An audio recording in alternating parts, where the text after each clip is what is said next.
जब आप एक जापान के घर में जाते हैं तो आपको शांति और सादगी महसूस होगी। कमरे साफ सुथरे होते हैं, उनमें सिर्फ जरूरी और प्यारी चीजें ही रखी होती हैं। मेरी दादी के घर में बस एक लकड़ी की मेज, एक चित्रकारी का रोल और एक फूल था।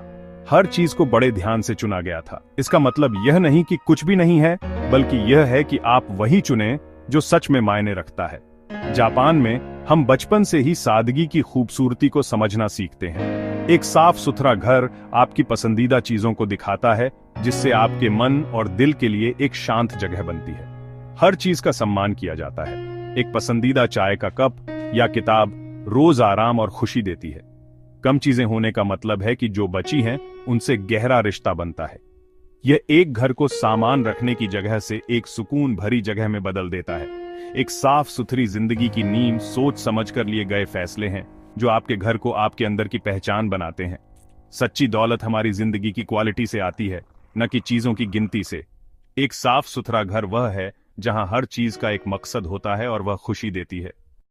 जापान में सफाई एक ऐसा काम है। अगर आपको वीडियो पसंद आ रहा है तो नीचे कमेंट करें और अपनी राय बताएं। आपकी प्रतिक्रिया हमारे लिए बहुत मायने रखती है, जो शांति और व्यवस्था लाता है। साल के आखिर में परिवार ओसोजी यानी नए साल का स्वागत करने के लिए गहरी सफाई में शामिल होते हैं। ये सिर्फ धूल हटाने के बारे में नहीं है, बल्कि जगह को शुद्ध करने और पुरानी चीजों को छोड़ने के बारे में है। सफाई शिंतो धर्म की मान्यताओं से जुड़ी है। मंदिर बेदाग होते हैं, जो भगवान के सम्मान को दिखाते हैं। हम इस सम्मान को अपने घरों में लाते हैं, परिवार और खुद के लिए परवाह दिखाते हैं। सफाई एक ध्यानपूर्ण काम बन जाती है, जो सकारात्मक ऊर्जा और आराम को आमंत्रित करती है। माँ यानी खाली जगह की सुंदरता का मतलब है कि हम जो नहीं है उसे उतना ही महत्व देते हैं जितना कि जो है।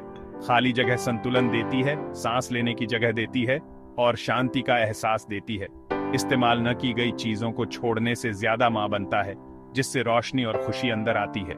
एक साफ व्यवस्थित घर आराम करने और स्पष्टता पाने के लिए एक सुकून भरी जगह है। ये सिर्फ दिखावे के बारे में नहीं है, बल्कि एक शांत व्यवस्थित दिल बनाने के बारे में है। यह एक शांत जीवन जीने का तरीका है। सफाई स्पष्टता है, हमारे घरों और हमारे दिमाग दोनों में। जापान के घर अक्सर छोटे होते हैं, इसलिए हर चीज को अपनी जगह बनानी पड़ती है। कम जगह हमें इरादे से काम करना सिखाती है, जिसमें हम गिनती से ज्यादा क्वालिटी पर ध्यान देते हैं। मिनिमलिज्म का मतलब कमी नहीं है, ये सादगी में खुशी ढूंढना है। एक अव्यवस्था मुक्त घर का मतलब है कम तनाव और जरूरी चीजों के लिए ज्यादा समय। जरूरी चीजें आसानी से मिल जाती हैं और सफाई जल्दी हो जाती है। मिनिमलिज्म छोटे स्थानों को आरामदायक जगहों में बदल देता है। हम पूछते हैं, क्या इससे खुशी मिलती है? अगर नहीं, तो हम इसे छोड़ देते हैं। स्मार्ट स्टोरेज और मल्टी फंक्शनल फर्नीचर मदद करते हैं, लेकिन कम चीजें रखना ही मुख्य है। खुशी आपके घर के आकार में नहीं है, बल्कि उसमें मौजूद खुशी में है। कम चीजों के साथ जीने से हमें ज्यादा शांति, समय और संतुष्टि मिलती है। छोटी जगहों में सादगी बड़ी खुशी लाती है।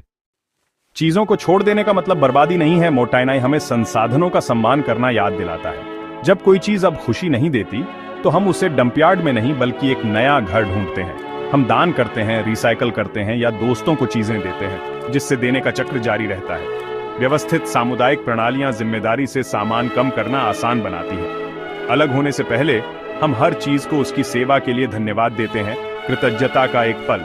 यह कोमल प्रक्रिया अतीत का सम्मान करती है और नई खुशी का स्वागत करती है। सामान कम करना नुकसान के बारे में नहीं है, बल्कि खुशी के लिए जगह बनाने के बारे में है।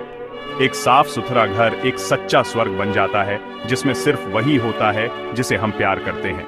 मोटाइनाई का अभ्यास हमें अपने मूल्यों से जोड़ता है और शांति लाता है। एक साफ सुथरा घर एक साफ दिमाग और एक खुश दिल की ओर ले जाता है।